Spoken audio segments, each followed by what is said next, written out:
अस्सलाम वालेकुम, आप देख रहे हैं प्रोग्राम दिन भर और मैं हूं जन्नत जमशेद। मैं हूं ज़ीशान बशीर। नाज़रीन, प्रोग्राम में सबसे पहले हम बात करेंगे मुल्क में भर में जारी मानसून बारिशों के हवाले से और सैलाबी कैफियत के हवाले से। सिंध मानसून के लपेट में है। महकमा मौसमियात ने आज रात या सुबह तक सिंध की साहली पट्टी में समुद्री तूफ़ान बनने के खदशे का इजहार किया है और इसके साथ ट्रॉपिकल साइक्लोन का दूसरा अलर्ट भी जारी कर दिया है। महकमा मौसमियात के मुताबिक डीप डिप्रेशन यानी हवा का शदीद कम दबाव कराची से 200 किलोमीटर की दूरी पर है, जो 3 से 5 किलोमीटर की रफ्तार से आगे बढ़ रहा है और चंद घंटों में बहिरा अरब पहुंच जाएगा। हवा का दबाव और ट्रॉपिकल साइक्लोन जो कि इस 200 मीटर की दूरी पर है, बहुत जल्द जो है ये कराची के साहली इलाकों से टकराएगा। बिल्कुल, मानसून बारिशों के हालिया स्पेल ने मुल्क भर में जो है हलचल मचा दी है और अगर हम सिंध की स्पेशली बात करें तो कराची में भी तेज़ बारिशों की पेशगोई की गई है। सिंध के जो दीगर इलाके हैं बताया जा रहा है कि वहाँ पर भी बारिश होगी और तूफ़ानी सूरत हाल पैदा हो सकती है। हमारे नुमाइंदे हबीब खान हमें इस हवाले से ज़रा डिटेल्स में बताएंगे। हबीब, बताइएगा कि कैसा रहेगा मजमूई तौर पर सिंध और कराची का मौसम? कराची में और सिंध भर में जो मानसून बारिशें बरसाने वाला सिस्टम है वो अब डीप डिप्रेशन की शिद्दत जो है वो इख्तियार कर चुका है। महकमा मौसमियात ने भी यही बताया है कि ये डीप डिप्रेशन समंदर में जो है वो तूफ़ान की शक्ल इख्तियार कर रहा है और शहर कायद से मगरबी सिमत और जुनूब मगरबी सिमत की जानिब ओमान की तरफ जो है वो बढ़ रहा है। मगर बहरी अरब में तूफ़ानी जो कैफियत है उसकी वजह से शहर कायद में तेज़ हवाओं का इस वक्त सिलसिला जो है वो जारी है। समंदर की मौजें भी इस वक्त जो है उनमें इजाफा देखने में मिल रहा है और जो शहरी जो समंदरी इलाके ख़ास तौर पर यहाँ पर हवा का जो दबाव है वो बहुत ज़्यादा है। 18 से 20 और 25 फी किलोमीटर घंटा की रफ्तार से इस वक्त शहर कायद में हवा जो है वो चल रही है। महकमा मौसमियात का ये कहना है कि कराची और सिंध भर की और पाकिस्तान की जो साहिली पट्टी है उसको तो ये जो समुद्री तूफ़ान है वो इस तरह से मुतासिर नहीं करेगा, मगर उसके असरात यकीनी तौर पर जो है वो साहिली पट्टी पर दिखाई देंगे। बताया जा रहा है कि ये जुनूब मगरबी और मगरबी सिमत में आगे बढ़ रहा है और इसके जो असरात हैं ख़ास तौर पर तेज़ हवाओं और बारिश की सूरत में वो कराची में भी नज़र आएंगे। जी, मानसून के ये असरात कराची में नज़र आना शुरू हो गए हैं और आइंदा 24 घंटों में शदीद बारिशों का इम्कान भी ज़ाहिर किया गया है और ऐसी सूरत हाल में सिंध हुकूमत की जानिब से खुसूसी इंतजाम भी किए जा रहे हैं और ये दावा किया जा रहा है कि तमाम टीमें फील्ड में मुतहर्रिक हैं। सीनियर वज़ीर शर्जील मेमन ने इस सिलसिले में न्यूज़ कॉन्फ्रेंस की, उनका क्या कहना था आपको दिखाते हैं। उसमें जो कुछ फसलें लोगों की काफ़ी इस वक्त तक तबाह हुई हैं या बाकी कुछ लोगों के घर भी गिरे हैं और 6 कीमती जानें अभी तक इन स्पेल्स में गई हैं। जहाँ पे भी बारिश का पानी आया है तो वहाँ पे इंतजामिया मुतहरिक हुई है। जब तक ये बारिश का स्पेल 31 तक वार्निंग चल रही है तो सब के सब जो हैं मौजूद होंगे। ठीक है, सीनियर वजीर की गुफ्तगू आपने सुनी। उनका कहना है कि तमाम तर इंतजामात मुकम्मल कर लिए गए हैं। इसी पर ही बात करने के लिए हमारे साथ मौजूद हैं मेट्रोलॉजिस्ट हैं अंजुम नज़ीर ज़ैगम साहब। सर, बहुत शुक्रिया दिन भर को वक्त देने के लिए। सर, कहिएगा कि ख़बरें तो यही आ रही हैं कि ये जो समुद्री तूफ़ान है ये साहिली पट्टी से डायरेक्ट तो नहीं टकराएगा, लेकिन कुछ इन्फ्लुएंस होगा। मानसून की जो बारिशें हैं उनमें शिद्दत आ सकती है। समंदर में तूफ़ानी का खदशा ज़ाहिर किया जा रहा है, तो इस हवाले से बताइएगा कि किस तरह से मुतासिर कर सकता है ये कराची और सिंध के दीगर इलाकों को। जी देखें, इस वक्त ये तूफान कराची के जनूब मशरिक में तकरीबन 170 किलोमीटर के फासले पर है, जबकि केटी बंदर से ये तकरीबन 80 किलोमीटर जनूब में वाक़या है। जैसे जैसे ये समुद्री तूफान जो है वो स्ट्रेंथ गेन कर रहा है तो आपने देखा कि कराची में भी हवाओं का जोर बढ़ गया है और तकरीबन 60 से 70 किलोमीटर फी घंटा की हवाएं कराची में रिकॉर्ड की गई हैं। इसके साथ साथ सिंध की साहिली पट्टी पर भी हवाएं बहुत तेज़ हैं और इसकी वजह से समुद्र में तुग़यानी भी बहुत है। तो कराची में तेज़ हवाओं के चलने की वजह से कुछ दरख्त वगैरह भी उखड़ने की इतलात मौजूद हैं और आइंदा आने वाले 24 से 36 घंटों के दौरान कराची में इसी तरह तेज़ हवाएं चलती रहेंगी और आज शाम रात से कल सुबह तक, कल भी दिन में वक्फे से बारिश और कहीं मूसलाधार बारिश भी हो सकती है।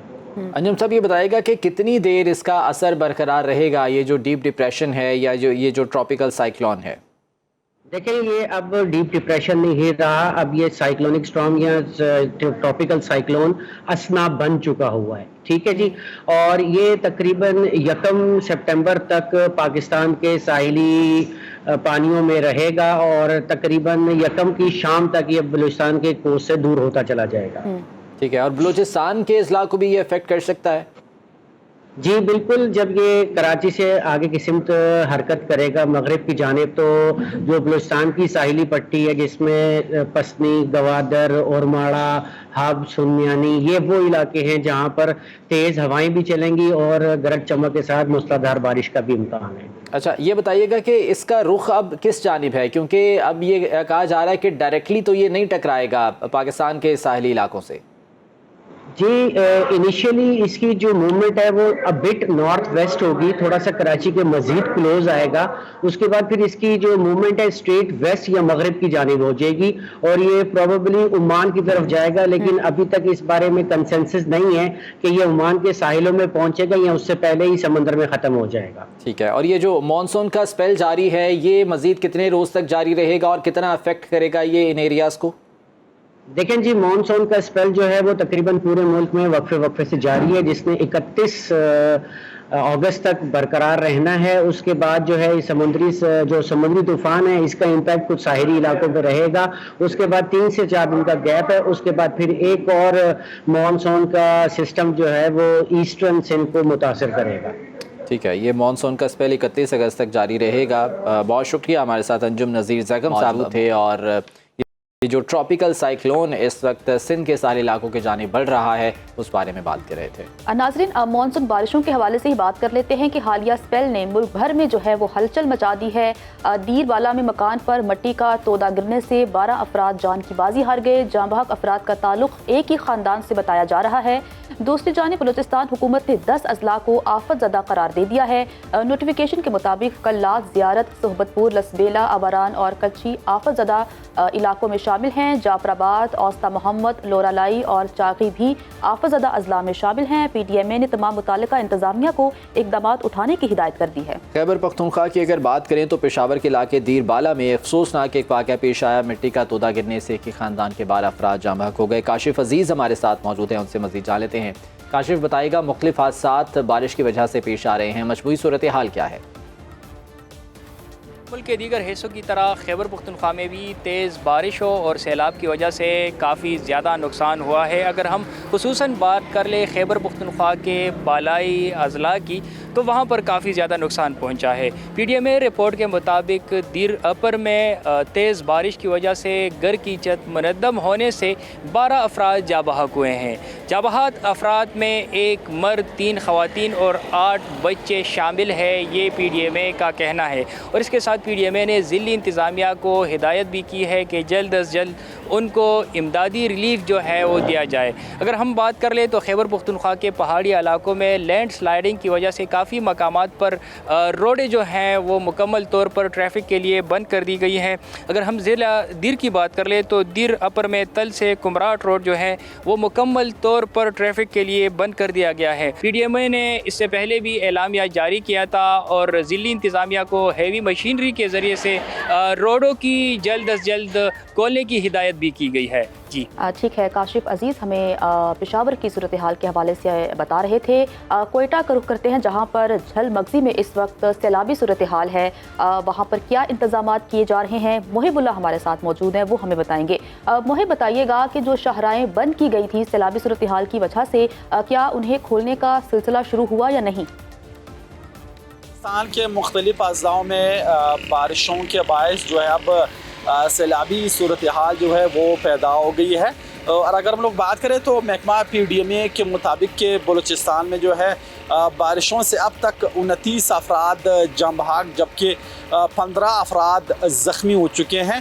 زخمیوں اور جاں بحق افراد میں خواتین اور بچے بھی جو ہے شامل ہیں۔ اور اسی طرح اگر ہم لوگ بات کریں تو اب تک بلوچستان میں بارشوں سے 1 لاکھ سے زائد افراد جو ہے متاثر ہوئے ہیں۔ اور محکمہ پی ڈی ایم اے رپورٹ کے مطابق کہ بلوچستان میں اب تک بارشوں سے 14,000 کے قریب گھروں کو جو ہے نقصان پہنچا ہے۔ اور اسی طرح جو ہے مچھ اور بولان کے علاقے میں جو ہے वहाँ पर गुज़िश्ता शब शदीद बारिशों के बाद जो है वहाँ पर सैलाबी सूरत हाल है। वहाँ पे जो कच्चे घर हैं उनको भी नुकसान पहुँचा है। जी आज़ाद कश्मीर की बात कर लेते हैं, वहाँ पर क्या सूरत हाल है? बारिशों का सिलसिला वहाँ पर भी मुसलसल जारी है, स्कूल भी बंद हैं और मुख्तलिफ इलाकों में सैलाबी कैफियत भी देखी जा रही है। कामरान मुग़ल मुज़फ़्फ़राबाद से हमारे साथ मौजूद हैं। कामरान, बताइएगा, आज़ाद कश्मीर के मुख्तलिफ इलाकों के हवाले से मानसून बारिशों का सिलसिला जारी है, क्या अपडेट्स हैं?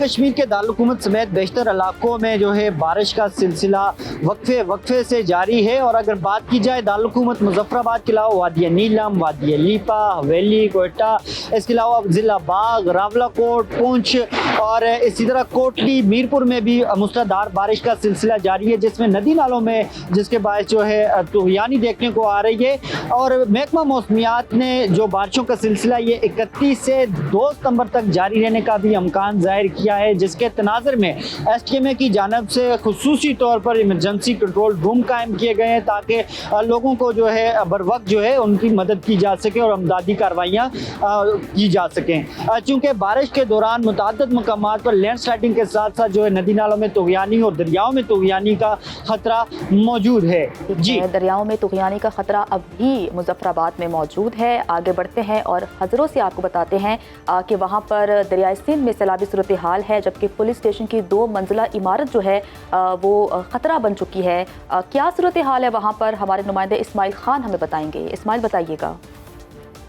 दरियाए सिंध के किनारे मौजूद हूँ। दरियाए सिंध के किनारे यहाँ पर पुलिस चौकी है, जिसके लिए यह सैलाबी सूरत हाल इंतहाई ख़तरा बना हुआ है। यहाँ पर इसकी जो बाउंड्री वाल थी वो भी पानी बहा कर ले गया है। इस तरह यह जो 2 मंजिला बिल्डिंग है, इसलिए इसके लिए भी ख़तरा लाक हो गया है। यहाँ पर हुकूमत ने जो पुलिस नफरी इस पुलिस चौकी पर तैनात की थी उसको यहाँ से दूसरी जगह मुंतकिल कर दिया गया और इस पुलिस चौकी को ताले लगा दिए गए हैं। यहाँ पे काश्तकारों और किसानों का हुकूमत से मुतालबा है कि उन्होंने कहा है यहाँ पर जो ये सैलाबी सूरत हाल है ये ज़मीनों के लिए ख़तरा बना हुआ है, हुकूमत पूरे तौर पर इसके लिए इक़दाम उठा ले, क्योंकि इससे काश्तकार बुरी तरह मुतासर हो सकते हैं।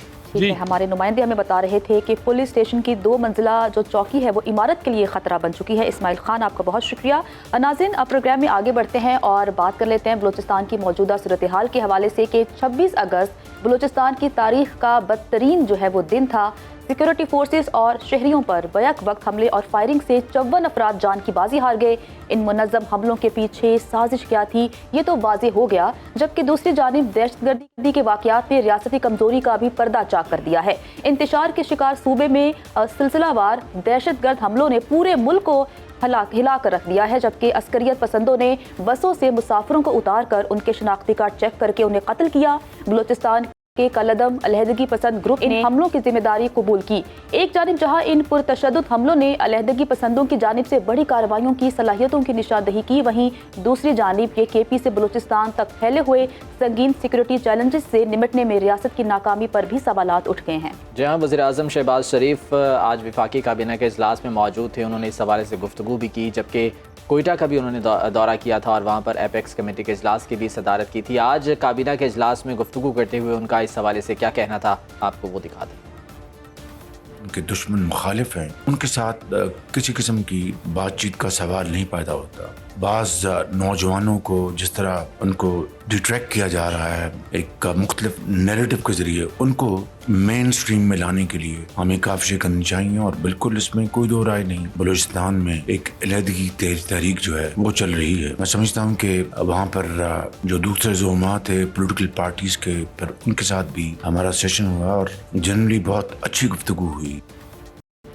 जबकि वफाकी वज़ीर दाखिला मोहसिन नकवी ने सेनेट के इजलास में इजहार ख्याल करते हुए कहा कि जो पाकिस्तान के आइन को मानते हैं उन्हें सर पर बिठाएंगे और जो नहीं मानते उनके खिलाफ ऑपरेशन किया जाएगा। उनका मजीद क्या कहना था, आइए सुनते हैं। स्टेट को मानते हैं, पाकिस्तान को मानते हैं, उनको हम अपने सर पे बिठाएंगे, वो हमारे लिए बहुत मोहतरम है। जो लोग स्टेट को नहीं मानते, बंदूक उठाते हैं, वो हमारे लिए दहशतगर्द हैं और उनका हम बंदोबस्त करेंगे। ये जो वाकया 26 की रात का हुआ है ये नॉर्मल वाकया नहीं है, इसके पीछे पूरी प्लानिंग हुई है। सिर्फ एक बॉडी ने नहीं किया, दहशतगर्द तंजीमों ने मिल के किया। हमें यहाँ तक पता है कि ये SCO कॉन्फ्रेंस को ख़राब करने के लिए भी एक प्लानिंग की है उन्होंने। ये क्लैरिटी है कि जो मर्जी हो, जिसने बंदूक उठाई है उसका बंदोबस्त करेंगे।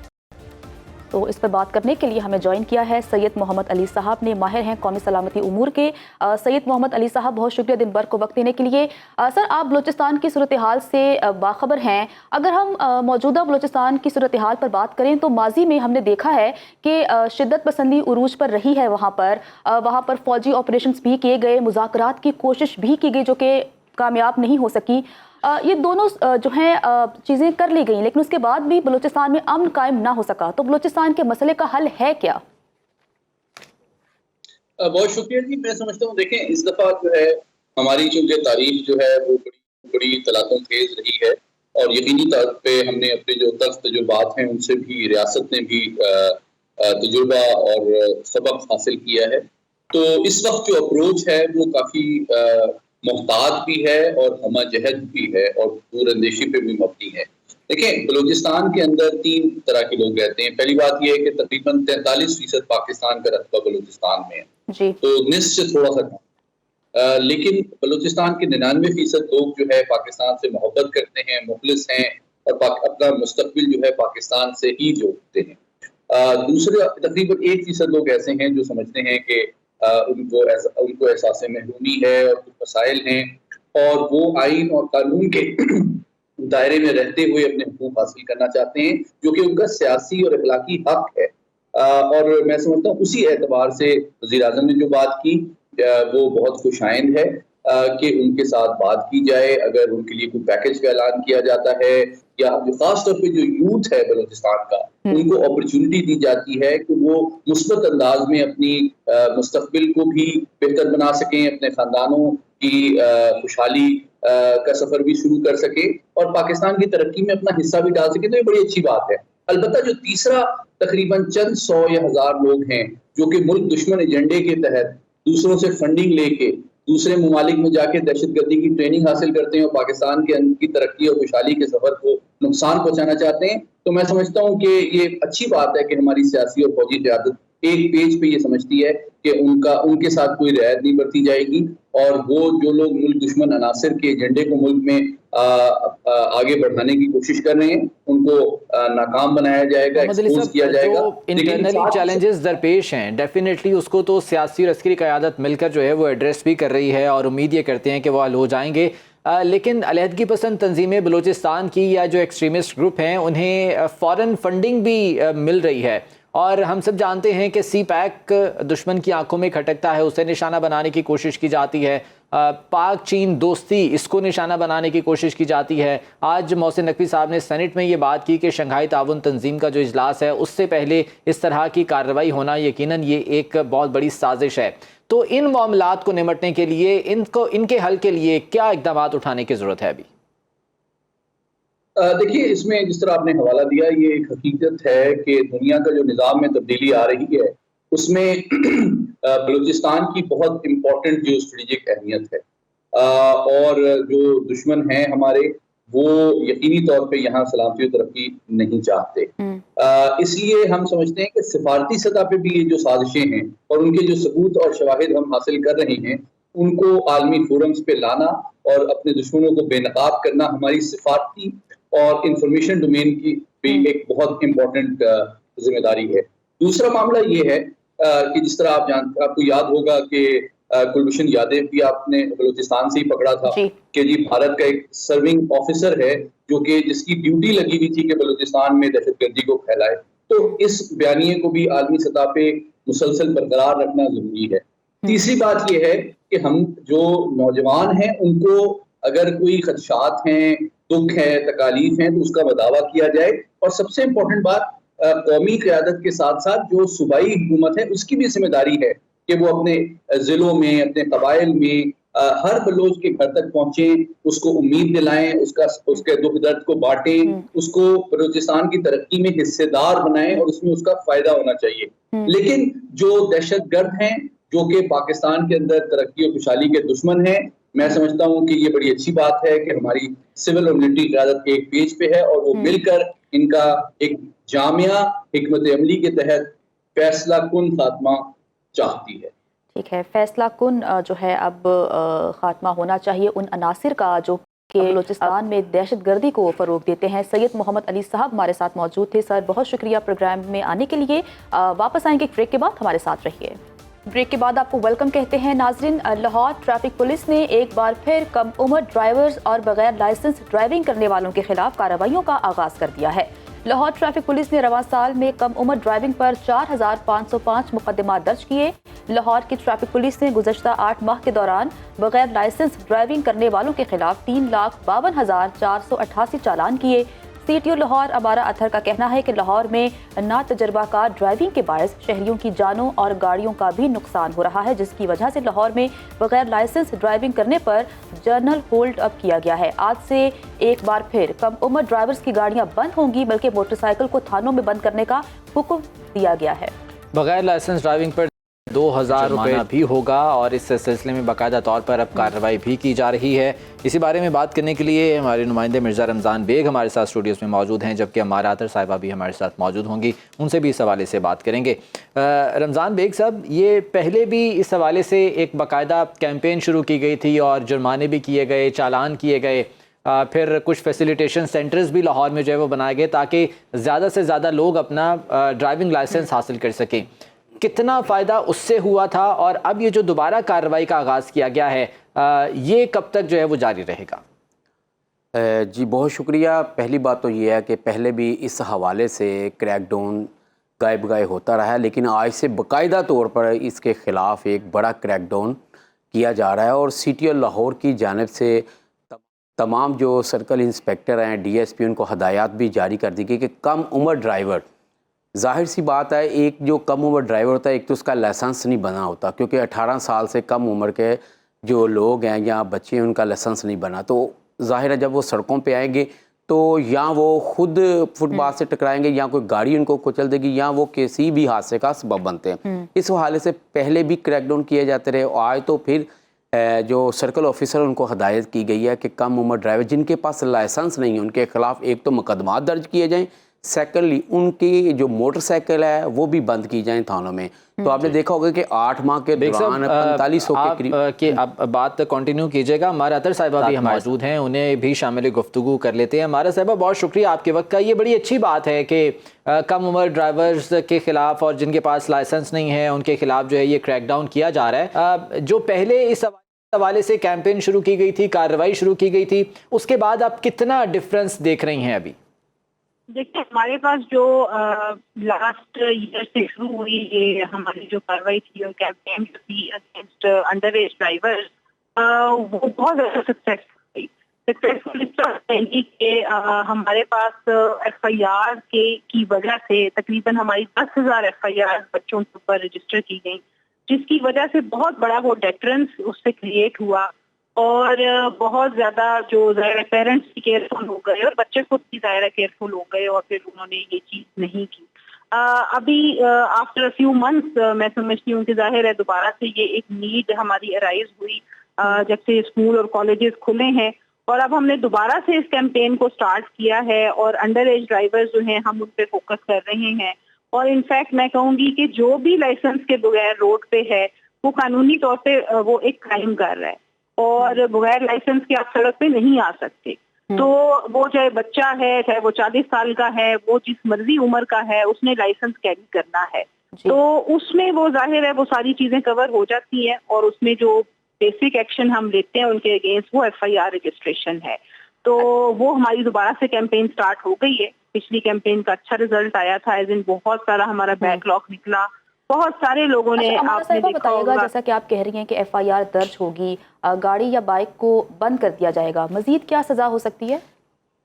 دیکھیں اس میں سب سے جو اس میں انفارچونیٹ چیز میں سمجھتی ہوں کہ جو بچے سمجھ لیں انڈر ایج ہوتے ہیں اور بے وقوفی میں، ایکسائٹمنٹ میں، ایڈونچر میں یہ حرکتیں کرتے ہیں، ون ویلنگ کر رہے ہوتے ہیں یا غلط ڈرائیونگ کر رہے ہوتے ہیں، ان کے لیے تو سب سے امپورٹنٹ چیز ہے کہ ان کا جو فیوچر ہے وہ ایٹ اسٹیک ہوگا، کیونکہ آپ کی جو بھی ایجوکیشنل انسٹیٹیوشنز ہیں جب آپ پہ ایف آئی آر رجسٹر ہوگی تو چاہے وہ باہر کے ممالک میں وہ فردر اسٹڈیز کے لیے جانا چاہے یا اپنی یونیورسٹیز کی اسٹڈیز میں جانا چاہے، تو ایک بہت بڑا یہ ایک ایشو ہوتا ہے جس کو ہم کہتے ہیں کہ جی آپ اپنا فیوچر داؤ پہ مت لگائیں۔ साथ ही साथ इसमें जो पेरेंट्स होते हैं बच्चे के, हम उनको भी इंगेज करते हैं, उनको भी एफिडेविट्स देने पड़ते हैं, और जाहिर है वो एक पूरी फैमिली में एक ऐसी सिचुएशन बन जाती है जो कल्चरली हमारा जिस तरह से है कि वो सोशल स्टिग्मा के तौर पे वो फिर देखने में आता है। बाकी तो ऑब्वियसली अदालत का एक पूरा का पूरा निज़ाम है और एफआईआर रजिस्टर होती है, ट्रायल होता है, सजा मिलती बिल्कुल है। पूरी कार्रवाई जो है वो होती है। हमारा साहबा, हमारे नुमाइंदे मिर्ज़ा रमज़ान बेग भी हमारे साथ स्टूडियोज़ में मौजूद हैं, कुछ वो फैक्ट्स एंड फिगर्स उनके पास भी हैं। बेग साहब, आप कुछ फिगर्स और फैक्ट्स जो है वो शेयर करें, और हमारा साहबा से इस हवाले से कोई बात आप करना चाहें। जी बिल्कुल जी, हमारा तर साहबा CTO लाहौर, क्योंकि इन्होंने पहले भी क्रैकडाउन का हुक्म दिया और अब फिर दोबारा से किया जा रहा है, इससे इंसानी जो जानों का ज़िया होता था ज़ाहिर है वो एक तो बचेगा। दूसरी तरफ मैडम से मेरा ये सवाल ये है कि इसमें वालदैन का बड़ा अहम रोल है। आपने पहले भी श्योरिटी बॉन्ड लिए थे और उसके बाद जो वालदैन ने श्योरिटी बॉन्ड दिए, आया कि दोबारा भी उन्होंने फिर वायलेशन की, क्योंकि जाहिर सी बात है अंडर एज थे और उनका लाइसेंस भी नहीं बना हुआ था। और दूसरी बात मैडम से ये भी मैं पूछना चाहूँगा कि ये जो क्रैकडाउन आप करते हैं, बाद में महीने दो के लिए फिर रुक जाता है, फिर दोबारा से शुरू करते हैं, मैडम इसको प्रॉपर क्यों नहीं किया जाता ताकि जो कम उम्र ड्राइवर हैं या उनके वालदैन, उनको एक मैसेज जाए कि कार्रवाई होगी या मोटरसाइकिल बंद होगी या उनके खिलाफ FIR दर्ज होगी? देखें, सबसे पहले तो ये कि जो आपने पहली बात की ना, उसमें कोई बहुत एविडेंस बेस्ड तो नहीं, लेकिन जिस तरह से हम एक राय कायम करते हैं उसका बहुत ज्यादा इम्पैक्ट होता है। बच्चे पे भी बहुत इम्पैक्ट होता है जब पेरेंट्स को बुला के इस तरह से श्योरिटी बॉन्ड्स दिए जाएं या उनको थानों में जाना पड़े या अदालतों में जाना पड़े, तो उससे काफी ज्यादा कमी इस तरह से आई कि अगर हम अभी के एक्सीडेंट्स को अगर हम देखें तो हमारे पास जो अंडर एज ड्राइवर्स वाले एक्सीडेंट्स हैं उनमें इन इटसेल्फ 25% की कमी आई है। तो इसका मतलब है कि हम 25% की हद तक तो लाजमी सक्सेसफुल हो चुके हैं। जहां से आई थिंक आपने दूसरा क्वेश्चन भी पूछा था, अगर आप रिपीट कर दें तो। दूसरा मेरे के वालदैन का बड़ा अहम रोल था, और इसमें जो जुर्माने हो रहे थे या चालान हो रहे थे, दोबारा से उनको एक वार्निंग दी जाती थी, उसके बाद फिर FIR दर्ज होती थी। मैडम, अब तकरीबन 8 माह में 3,52,000 से ज़ायद जो ना चालान हो चुके हैं, और ये बड़ी अच्छी बात है, ज़ाहिर है वालदैन को एक मैसेज आ रहा है। बिल्कुल, वो मैसेज तो आई थिंक वालदैन को लाहौर की हद तक तो बहुत अच्छे तरीके से, जब से ये लास्ट ईयर का इंसिडेंट हुआ था जिसमें 5 डेथ्स हुई थी, तो बहुत क्लियर अच्छे तरीके से मैसेज बिल्कुल पहुंचा भी हुआ है। कैंपेन्स हमने भी की। आपने पूछा कि कैंपेन्स हम करते हैं और फिर उसके थोड़ी देर बाद खामोशी होती है और शायद फिर से हम कैंपेन्स करते हैं। असल में हम लोग उसको कंटिन्यू ही रखते हैं। उसको जो है मुख्तलिफ टाइम्स पे सिंबॉलिकली हम मुख्तलिफ कैंपेन्स को हाईलाइट जरूर करते हैं। मतलब कि अगर हेलमेट की कैंपेन को हाईलाइट कर रहे हैं, किसी टाइम पे हम लेन लाइन डिसिप्लिन के ऊपर बहुत ज्यादा हाईलाइट करते हैं। ठीक है, हमारा साहिबा बिल्कुल ऐसा ही है। जब क्रैकडाउन का सिलसिला शुरू होता है तो बड़ी तादाद में लोग जो हैं वो लाइसेंस सेंटर्स का रुख करते हैं, वहाँ जाकर लाइसेंस बनवाते हैं, लेकिन उनकी जानिब से भी काफ़ी शिकायत की जाती हैं कि वहाँ पर सहूलियात मुयसर नहीं होती। तो वहाँ पर सहूलियात की फराहमी के लिए क्या किया जा रहा है ताकि किसी किस्म की रुकावट ना पेश आए लोगों को? किस जगह पे आप बात कर रही हैं? सर, अक्सर जो शहरी हैं वो शिकायत करते हैं कि हम जब लाइसेंस बनवाने जाते हैं तो ताख़ीरी हरबे इस्तेमाल किए जाते हैं। इवन कुछ तो ये भी दावा करते हैं कि पैसे लिए जाते हैं उनसे। नहीं, लाइसेंसिंग सेंटर्स जो हैं हमारे 10 हैं लाहौर के अंदर, और तमाम लाइसेंसिंग सेंटर्स जो हैं वो ऑपरेशनल हैं।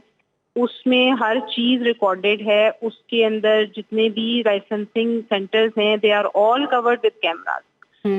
टोकन मशीन है वहाँ पे अवेलेबल। आप अपनी बारी के ऊपर ही आपका लाइसेंस बनता है, और जाहिर है अगर आपसे ज्यादा लोग पहले आए हैं तो ऑब्वियसली आपको वेट करना पड़ता है। बाकी वहाँ पे जो फैसिलिटीज हैं वो सब की सब अवेलेबल हैं। जितना भी हमारे वीडियो टेस्ट होते हैं वो भी उनकी भी वीडियो रिकॉर्डिंग जो है वो हमारे पास हेडक्वार्टर में भिजवाई जाती है। चलिए, उम्मीद करते हैं कि इससे हालात जो है वो अब बेहतरी की जानिब जाएंगे, और ये जो कम उम्र ड्राइवर्स हैं और बगैर लाइसेंस वाले जो लोग हैं वो अब सीधी राह पर आएंगे और कानून को फॉलो करेंगे। बहुत शुक्रिया, हमारा अतर साहिबा हमारे साथ मौजूद, मिर्ज़ा रमज़ान बेग हमारे साथ स्टूडियोज़ में मौजूद थे। आपका भी बहुत शुक्रिया। वापस आएंगे एक ब्रेक के बाद। नाज़रीन, ब्रेक के बाद आपको खुश आमदीद कहते हैं और कराची का जिक्र कर लेते हैं कि पाकिस्तान का सबसे बड़ा शहर जिसे हम मौशी हब कहते हैं, वहाँ पर मनशियात का इस्तेमाल जो है बहुत आम हो चुका है। न्यूयॉर्क को कहा जाता था कि वहाँ पर जो ड्रग्स हैं बहुत कॉमन है, लेकिन अब कराची का भी उसमें शुमार शुरू हो चुका है। जी हाँ, बिल्कुल। शर्जील मेमन साहब ने इस हवाले से प्रेस कॉन्फ्रेंस भी की थी और उन्होंने कहा था कि कार्रवाइयाँ की जा रही हैं मनशियात फरोशों के खिलाफ और जल्द कराची को, सिंध को मनशियात फरोशी से पाक किया जाएगा। उनका मजीद क्या कहना था आपको वो दिखाते हैं पहले। हुकूमत ने जहाद का ऐलान किया हुआ है। मैं बहुत क्लियर कह रहा हूँ, अब ड्रग यूजर्स भी जो है कानून के शिकंजे से बच नहीं सकेंगे। स्कूल्स में भी अभी टेस्टिंग स्टार्ट होने वाली है, कॉलेजेस में, यूनिवर्सिटीज में टेस्टिंग स्टार्ट होगी। प्राइवेट महफिलों में, दावतों में या घरों में मंशात चल रही है तो अब हम उन घरों में भी घुसेंगे। Sindh police, Pakistan rangers, ANF और जो एक्साइज की नार्कोटिक फोर्स है, सब एक पेज पर हैं। सब चाहते हैं कि मंशियात का खात्मा हो, मंशियात फरोशों का खात्मा हो, मंशियात को जड़ से निकाल के हम बाहर फेंकें। इनके साथ बहुत बुरा असर होने वाला है मंशियात बेचने वालों के खिलाफ भी और मंशियात इस्तेमाल करने वालों के खिलाफ। जिस तरीके से ये मंशियात का फैलाव है, खुदा ना खास्ता ये हर घर में कोई ना कोई पैदा हो जाएगा मंशियात इस्तेमाल करने वाला। इसी बारे में बात करने के लिए हमारे साथ मौजूद हैं चेयरमैन CPLC मुराद सोनी साहब। बहुत शुक्रिया मुराद साहब आपके वक्त का। ये मनशियात फरोशी एक बहुत बड़ा मसला है, ना सिर्फ कराची में बल्कि दीगर जो सिंध के शहर हैं, और ऑब्वियसली सूबाई हुकूमत इस हवाले से दावे तो अपने कर रही है। किस हद तक आप कुछ पॉजिटिव आउटकम देख रहे हैं इन इकदाम का? हाँ, पहले तो बात ये कि मुराद सोनी CP के चीफ, मेरा CPLC का पहले मैं था, अब तो मैं CP के हूँ। ठीक है। अच्छा, अब जब हम बात कर रहे हैं मनशियात, देखिए ये तो इसकी स्ट्रीट क्राइम पे अभी हम काम कर रहे हैं सारा, इसमें हम देखते हैं कि जितनी भी बाइकें वगैरह या ये चोरी हो रही है, इसके अंदर कहीं ना कहीं मनशियात फरोशों का एक बहुत बड़ा ग्रोह है, शामिल है। और जैसे ये आइस सामने आया हमारे सामने, और उसकी भी आइस की कई किस्में हैं, तो ये हमारे लिए कराची शहर के लिए नहीं बोले मुल्क के लिए भी एक नासूर है। इसको तो तमाम जितनी भी हमारी ऐसा भी देखने में आया है कि इन जो मनशियात फरोश होते हैं, इनके पीछे बाकायदा एक मुनज़्ज़म गैंग होता है और कुछ बाअसर लोग भी मौजूद होते हैं, इस वजह से उनके खिलाफ कार्रवाई नहीं हो पाती। इसमें कितनी सदाकत है आप समझते हैं? नहीं, बिल्कुल इसमें तो होते नहीं ना, लेकिन इसके अंदर पैसा बहुत इन्वॉल्व है ना, इसके अंदर पैसा बहुत बड़ा इन्वॉल्व है। और जिस तेजी के साथ तो एक हमारे जो कॉलेज के बच्चे हैं, हमारे जो स्कूल के बच्चे हैं, ये सबके लिए बवाल है, इसमें तो कोई शक ही नहीं है। लेकिन मैंने कहा ना कि इसके लिए भी तमाम जितने भी हमारे इदारे हैं, जितनी भी एजेंसीज हैं, सबको एक जगह पे, एक प्लेटफॉर्म पे खड़े होकर इस मुल्क के, इस यहाँ की नई नस्ल को बचाने के लिए फिर तो फौरी तौर पर कार्रवाई करनी चाहिए। तो सर कहिएगा कि हुकूमत दावे तो बहुत बड़े बड़े करती है। शर्जील इनाम मेमन साहब ने भी आज प्रेस कॉन्फ्रेंस करते हुए कहा कि कार्रवाइयाँ चल रही हैं, तो आपको लगता है कि संजीदा है हुकूमत इस मामले में? नहीं, कागजी दावे तो देखिए, हम तो पिछले 10 कागजी दावे ही सुन रहे हैं ना, ऐसा होता नहीं। एक टीम वर्क की तरह काम होता है, सबकी जिम्मेदारी दी जाती है, इसके बाद जाके ये चीजों में काबू पाया जाता है। ये तो इस चीजों को नहीं मानता हूँ कि